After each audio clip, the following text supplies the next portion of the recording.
Why most people never reach financial freedom.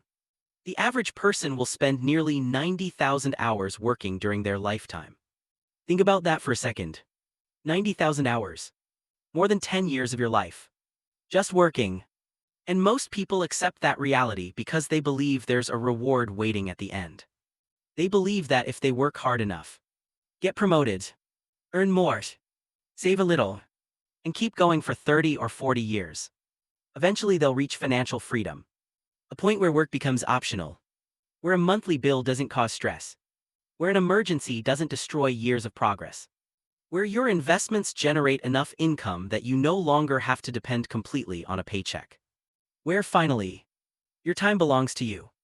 But here's the uncomfortable truth. For millions of people, that day never comes. They work for decades.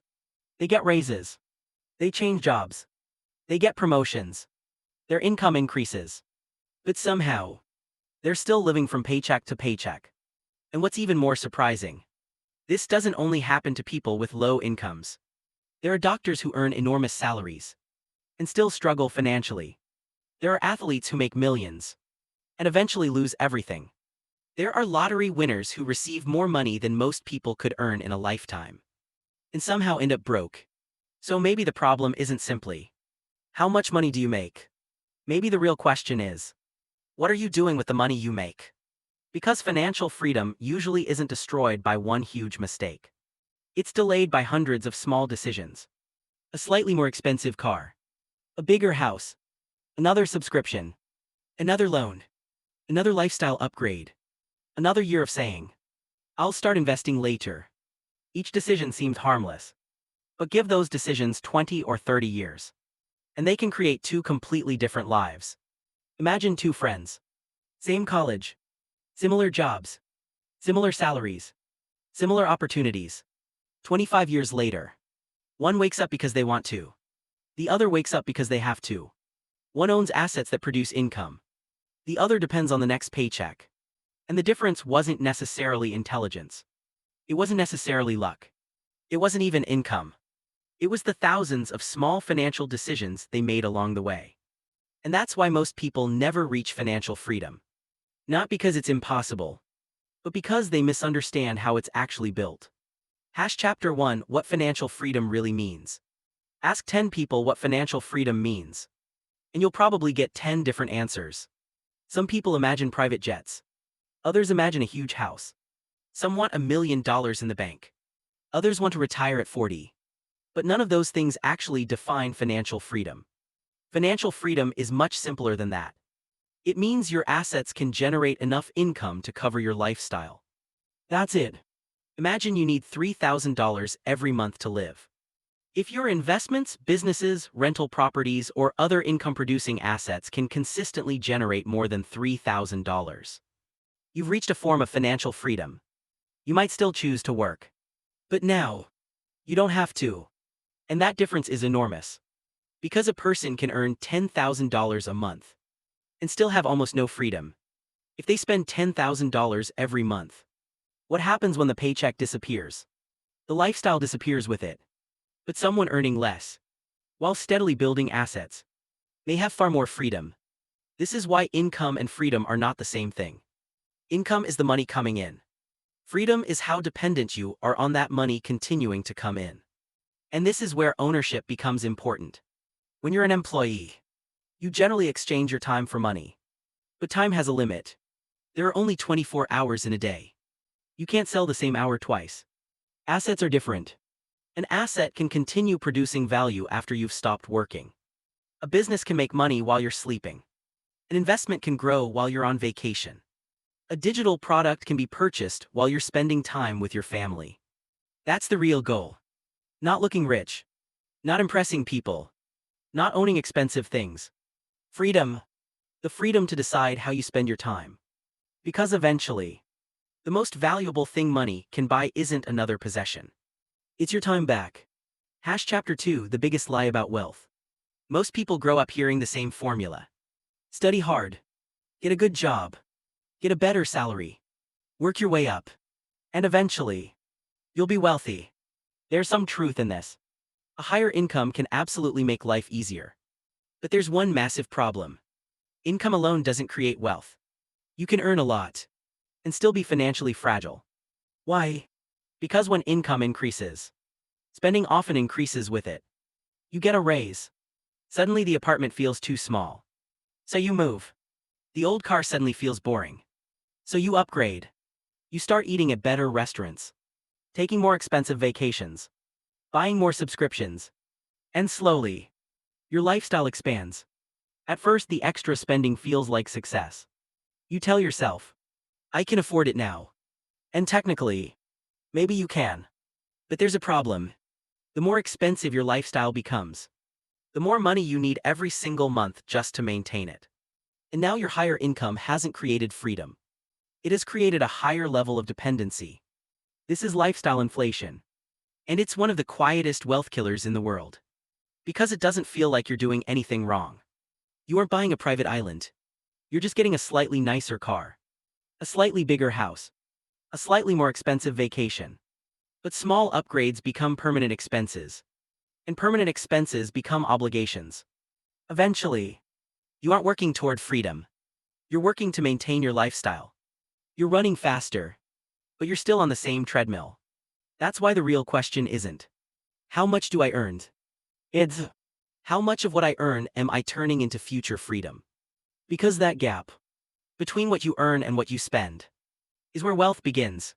Chapter 3 Lifestyle Inflation, the Silent Wealth Killer. Imagine you receive a raise of $1,000 every month. That's $12,000 more per year. You feel like you've finally gotten ahead. You think, now I can invest more. Now I can build savings. Now I can finally breathe. But then, you move into a nicer apartment. You upgrade your car. You start ordering food more often. You take better vacations. You buy things you used to consider unnecessary. And suddenly, that extra $1,000 is gone. Your income increased, but your financial position didn't. This is what makes lifestyle inflation so dangerous. It doesn't feel dangerous. Nobody wakes up and says, today I'm going to destroy my financial future. Instead, you make one reasonable decision after another. I work hard. I deserve this. Everyone else has one. It's only another few $100s. And each decision seems harmless. But your brain adapts incredibly quickly to better things. That new car that felt amazing 6 months ago eventually becomes just your car. The bigger house becomes normal. The expensive watch becomes ordinary. So you upgrade again. And again. And again. You're constantly moving the finish line. Now imagine two people receive the exact same raise. One spends the entire increase. The other invests it. At first, there's almost no visible difference. Both drive similar cars. Both live similar lives. But 5 years later, one has accumulated assets. The other has accumulated expenses. 10 years later, the difference becomes larger. 20 years later, it can completely change their lives. That's the power of small financial decisions. Financial freedom isn't usually lost in one dramatic moment. It's lost through comfortable habits repeated for years. Chapter 4 Debt is borrowing from your future. Debt has become so normal that sometimes we forget what it actually means. A car loan feels normal. A credit card balance feels normal. Monthly payments feel normal. Buy now, pay later feels normal. But there's something important happening every time you borrow money. You're taking money from your future self and spending it today. Imagine your paycheck arrives. Before you can save anything. Before you can invest anything. Before you can decide what to do with it. Part of that paycheck is already committed. The car payment. The credit card. The loan. The interest. That money is gone before you even receive it. And that's the hidden cost of debt. Debt doesn't just cost money. It costs ** future choices. Now not all debt is automatically bad. Borrowing can sometimes help you acquire an asset or expand a productive business. The important question is, what is the debt buying? Is it helping you acquire something that can produce future value? Or is it helping you buy something that loses value while charging you interest? That's a huge difference. A luxury purchase can make you feel wealthy, while actually making you poorer. And there's another problem. Interest works both ways. When you invest, compounding can work in your favor. When you borrow, interest works against you. So while one person is earning returns on their money, another person may be paying someone else returns on theirs. And this can continue for years. That's why every unnecessary debt payment can quietly push financial freedom further away. Because you're not just paying for something you bought yesterday. You're giving away money that could have built your tomorrow. Chapter 5: The difference between assets and liabilities. Here's a simple question. What makes someone wealthy? Most people will point to expensive things. A luxury car. A beautiful house. A designer watch. A large bank account. But expensive doesn't necessarily mean wealthy. Sometimes, it just means expensive. There's a much more useful way to think about money. Ask, does this put money in my pocket? Or take money out? That's the difference between an asset and a liability. An income-producing investment can continue generating money. A profitable business can produce cash flow. A rental property can potentially generate income. A digital product can continue selling after you've created it. These are examples of things that can produce value beyond the original effort. Now compare that to a luxury car. You have to pay for it. Then insurance. Then fuel. Then maintenance. Then repairs. And eventually, depreciation. It doesn't pay you. It asks you for more money. And this is where people often get confused. They buy the appearance of wealth instead of the foundation of wealth. They buy the expensive lifestyle first and hope their future income will support it. Financially independent people often think differently. They focus on building assets first. Then they use the income generated by those assets to improve their lifestyle. The difference may seem small at the beginning, but over 20 or 30 years, it becomes enormous. Because every asset you own can potentially become another worker on your behalf. It can produce value while you're sleeping, while you're traveling, while you're spending time with people you love. That's leverage. And leverage is one of the foundations of financial freedom. Chapter 6: The most powerful force in building wealth. Now we reach one of the most important ideas in this entire video. Compounding. People usually associate compounding with investment returns. You invest money. That money earns returns. Those returns generate more returns. And over a long enough period, the growth can become surprisingly powerful. But money isn't the only thing that compounds. Your skills compound. Your knowledge compounds. Your relationships compound. Your reputation compounds. Your habits compound. Think about planting a seed. For weeks, you may see almost nothing. You water it. You protect it. You wait. And then one day, a tiny plant appears. It looks like the growth happened overnight. But it didn't. The real work happened underground. Wealth works the same way. For years, your investments may look insignificant. Your savings may feel too small. Your business may barely make money. Your audience may barely grow. But something is happening underneath. You're building the foundation. Every dollar invested becomes another dollar working for you. Every skill makes you more valuable. Every mistake improves your judgment. Every relationship creates another potential opportunity. Every year of consistency strengthens your position. And eventually, all those small improvements start working together. That's why people who become wealthy over decades sometimes look lucky from the outside. People see the result. They don't see the years of preparation. They see the harvest. They don't see the seeds. Chapter 7: Why most people quit right before success. Imagine pushing a giant flywheel. The first push barely moves it. So you push again. Nothing. Again. Still almost nothing. You keep going. Eventually, the wheel starts moving. Slowly. Then faster. And once it has momentum, each push becomes more powerful. Building wealth works the same way. The hardest part isn't always maintaining momentum. It's creating it. And unfortunately, this is exactly where most people quit. They save for 6 months. And think, this isn't enough. They invest for a year. And then panic when the market falls. They start a business. And quit because customers don't appear immediately. They start creating content. And give up after 20 videos because nobody is watching. They don't realize that they're judging a process designed to take years. After only a few months, there's an invisible phase.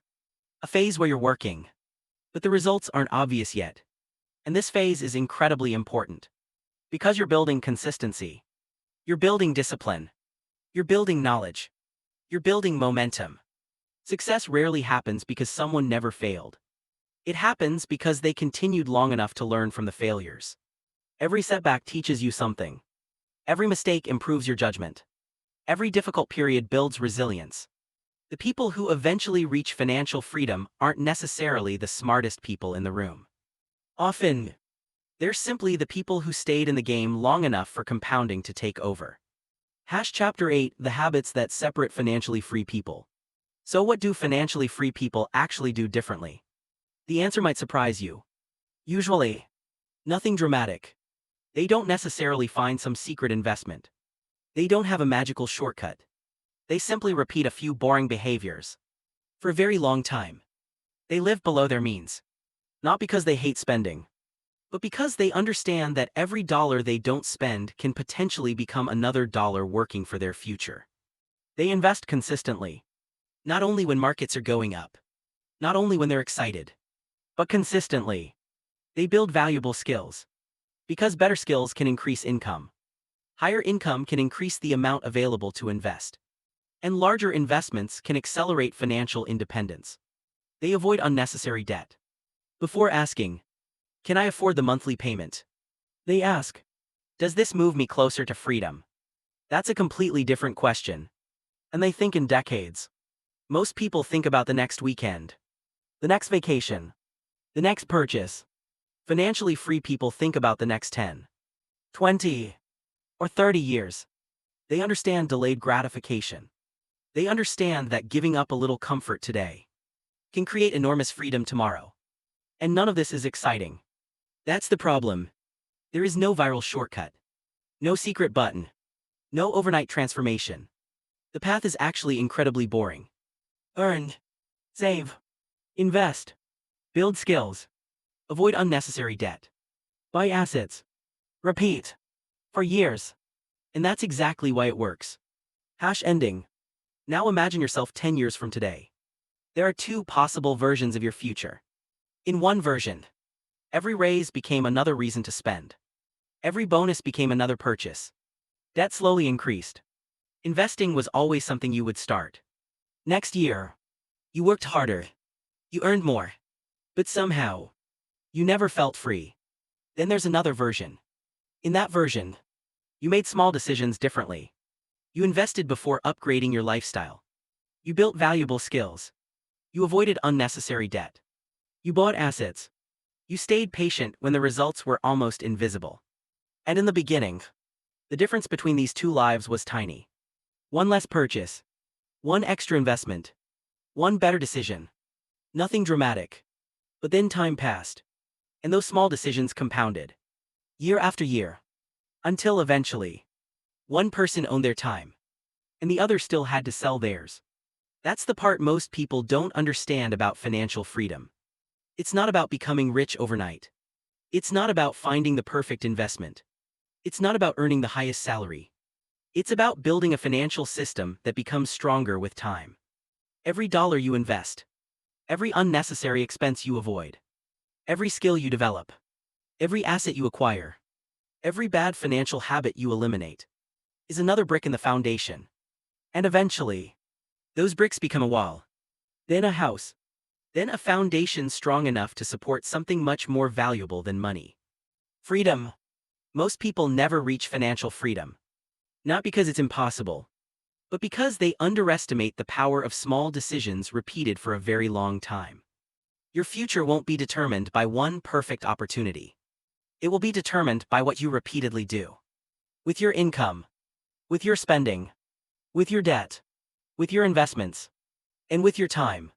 Because financial freedom isn't something you suddenly arrive at one day. It's something you quietly build. Decision by decision. Year by year. Until one morning, you wake up and realize something has changed. You don't have to work today. You don't have to chase the next paycheck. You don't have to worry about every unexpected expense. You can work if you want to. You can travel if you want to. You can spend time with your family if you want to. Because your money is finally working for you. And at that point, you realize the goal was never really money.